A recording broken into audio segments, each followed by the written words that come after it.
Manakah di antara tiga gambar ini yang tidak termasuk kerusakan akibat banjir? Jawabannya adalah kebakaran hutan.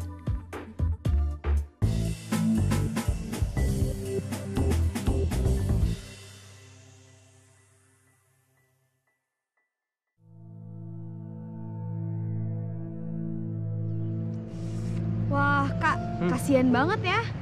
Kasian kenapa? Ya itu, korban-korban dari fenomena banjirop. Ya kita bisa lihat dong, selain aktivitas sehari-hari mereka yang terganggu, banyak juga penyakit yang menyerang mereka, Kak. Iya sih. Tapi sebenarnya kan itu bagian dari resiko dari orang-orang yang emang tinggalnya di tepi pantai.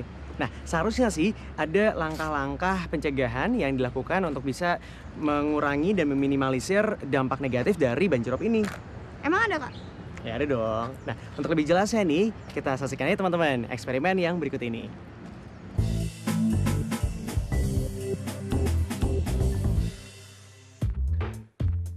Eksperimen banjirop.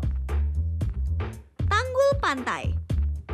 Tujuan dari eksperimen ini adalah membuat tanggul penahan air pasang. Siapkan alat dan bahan. Wadah yang salah satu bagiannya lebih landai. Pasir, air, gumpalan tanah liat, dan styrofoam bentuk huruf T. Urutan langkah kerja. Isi pasir pada bagian wadah yang datar.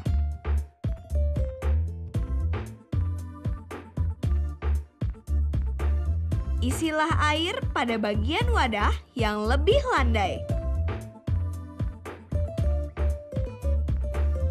Tekan air dengan menggunakan styrofoam.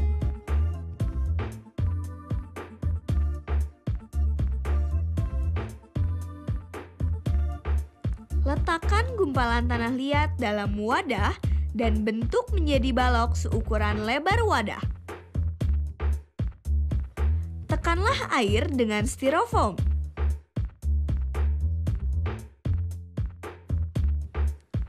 Hasil eksperimen. Tanpa tanggul, air pasang lebih mudah naik ke tepi pantai. Dengan tanggul, air pasang terhalang sehingga air laut tidak terlalu besar menuju pantai. Fungsi tanggul yaitu melindungi garis pantai dari gelombang laut yang tinggi dan besar karena air laut pasang. Pembuatan tanggul dapat mengurangi dampak akibat banjirop.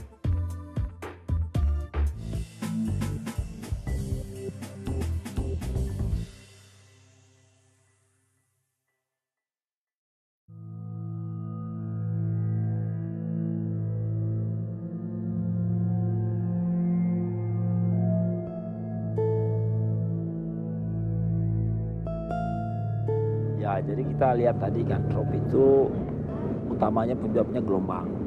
Gelombang yang menjalar ke pantai berbarengan juga dengan pas pasang tinggi biasanya.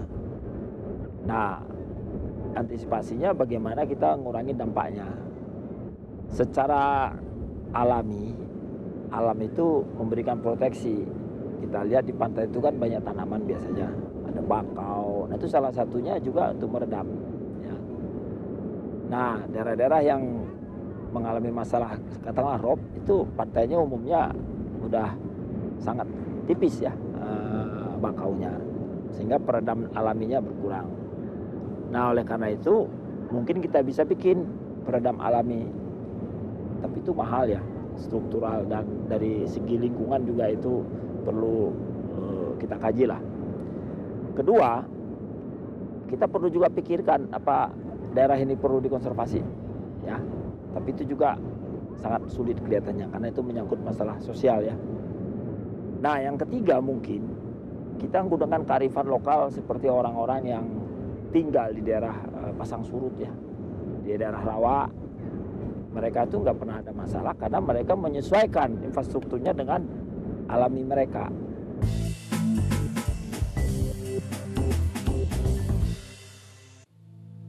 Berikut ini 6 langkah mengatasi banjir rob. Yaitu, pertama, pembuatan dam atau bendungan raksasa untuk mencegah air masuk ke daratan. Kedua, pembuatan tanggul jauh ke tengah laut. Ketiga, memperbaiki dan melestarikan ekosistem sekitar pantai, mengembalikan fungsinya seperti semula dan sebagaimana mestinya. Keempat, melakukan pembersihan selokan. Kelima, normalisasi sungai.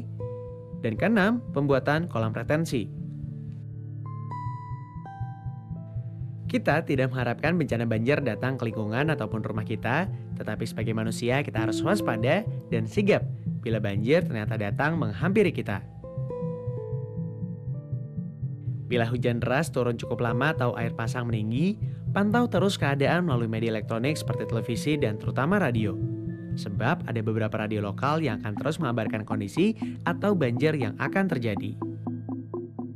Siapkan barang-barang bawaan untuk mengungsi seperti handphone dan charger, senter dan baterai cadangan, makanan dan minuman, surat-surat berharga atau dokumen yang penting seperti sertifikat rumah, tanah, ijazah, dan lain-lain. Matikan atau putuskan aliran listrik rumah melalui saklar atau sikring utama bila ketinggian air hendak mendekati sikring utama atau bila terlihat mengkhawatirkan atau dapat berbahaya. Bila Anda terlambat mengungsi dan ketinggian air sudah cukup tinggi, pergilah mengungsi secara berkelompok agar bila terjadi sesuatu dapat saling tolong-menolong. Saat mengungsi, jauhi saluran air agar tidak terjatuh dan hanyut terseret arus banjir yang lebih deras. Ketika berjalan menuju tempat pengungsian, pertimbangkan untuk menggunakan tali tambang untuk mempermudah evakuasi.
Nah, itu dia bahasan kita tentang banjir rob. Gimana, Sar? Udah bisa belum?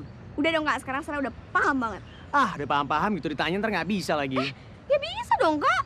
Oke, kita coba dari yang paling simpel ya. Apa sih yang dimaksud dengan banjir rob? Oke, banjir rob adalah peristiwa naiknya air laut ke daratan yang disebabkan oleh gelombang yang menjalar dari laut ke pantai. Hal ini diakibatkan karena adanya pasang air laut, Kak. Oke, kalau gitu coba sebutin dong 3 penyebab dari banjir rob. Oke, penyebabnya yang pertama adalah pasang surut air laut dan juga posisi bulan yang menyebabkan gaya tarik. Yang kedua adalah pengambilan air tanah yang berlebihan. Dan yang ketiga adalah perubahan pemanfaatan daerah di pesisir pantai, Kak. Wah, mantep nih ya. Berarti sekarang terakhir nih. Gimana sih cara yang bisa digunakan untuk menangani banjir rob? Oke Kak, yang pertama adalah dengan membuat bendungan untuk mencegah air masuk ke daratan. Yang kedua adalah dengan membuat tanggul jauh ke laut untuk meredam gelombang. Yang ketiga adalah tidak membangun rumah di sekitar pantai. Dan yang terakhir adalah menjaga kelestarian ekosistem di sekitar pantai, Kak. Wih, sip kalau gitu ya. Oke deh teman-teman, sekian dulu ya materi kita hari ini. Selamat bereksperimen dan sampai jumpa lagi di Planet Science, a journey into science. Dah.